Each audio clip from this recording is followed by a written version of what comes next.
The example that we're going to use here is the production of an amino acid called glutamine.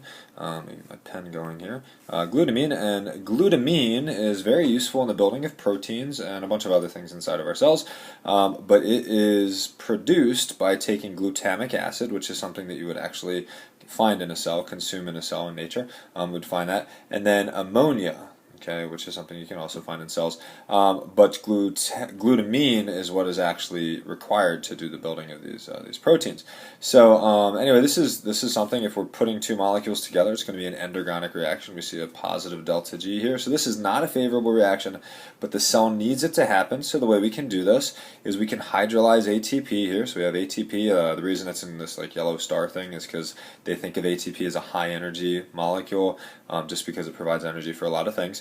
And we're going to hydrolyze it, which is going to release energy. Okay, the energy released is 7.3 kilocalories per mole. The energy required is 3.4, so we have more than enough energy. We actually have some leftover energy, and our total, if we took the 7.3 that's released from the one reaction and the 3.4 that's required from the other, we have an overall, the two reactions together become a negative 3.9, and if I can do the two of these together, my delta G being negative 3.9 becomes favorable, and so a cell can force a reaction that typically wouldn't happen here.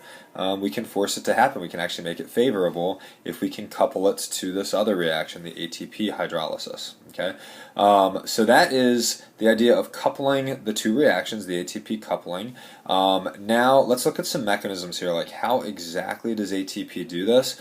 This energy, this is kind of a misidea. Oftentimes we'll draw like a little arrow showing the energy flowing from the one reaction to the other, and that's not how it really happens. It's not like energy shoots through the air or through a cell's cytoplasm and causes something to happen, another reaction to happen. So next slide here, we're going to look at a diagram that shows the mechanism that allows us to transfer the energy from the one reaction to the other.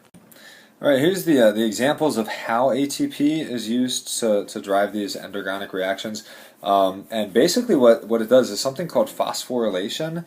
And phosphorylation is, see, we got the word right up here, phosphorylation is just adding a phosphate to some molecule, some organic molecule. And so what ends up happening most of the time with this coupling of the reactions is ATP will be hydrolyzed, releasing that phosphate, and an enzyme will take that phosphate and stick it onto something. Okay, and when it gets stuck onto something, it can cause a reaction to happen. Now, they're showing a couple of these. They're showing like a motor protein here that's moving, so the phosphate, and I'm not going to talk about the top two examples here.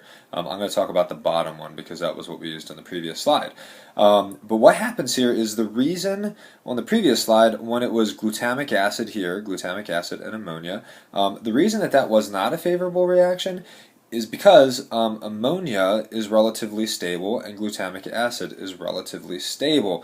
The reason they're relatively stable is they have low G values, or they have a low amount of energy. And remember, the more energy that's stored in a molecule, the less stable it is. The less energy that's there, the more stable. So we have these two molecules that are relatively stable. And so what will happen when we take ATP and hydrolyze it and release that phosphate, if we can take that phosphate, and an enzyme does this, take the phosphate and stick it onto the glutamic acid, it'll take that relatively stable glutamic acid, and we're actually going to be adding energy to it, adding free energy to it, G, all right, and making it less stable. There's a little bond right there that I'm pointing to. That bond is energy, and so now this phosphorylated glutamic acid is not very stable. Okay, and because it's not very stable, it's more likely to react. Okay, and so this reaction now becomes favorable. All right, because we added that phosphate to it, and then it will be more favorable for this to happen. And that is that's how ATP often works. Take the phosphate from the ATP, put it onto another molecule, and it's going to make that molecule less stable, and then we can get the reaction to happen that we want. It's actually, if you really wrap your mind around it and kind of think about how it's actually happening in a cell, it's genius. Like it's amazing. This little process of adding phosphates is a very simple way of getting a lot of work done. And every time I say genius, I'm very much pointing towards a creation on that, or a creator, because it's such a simple mechanism that can be used for so much. But that's that. Slip to the final slide here.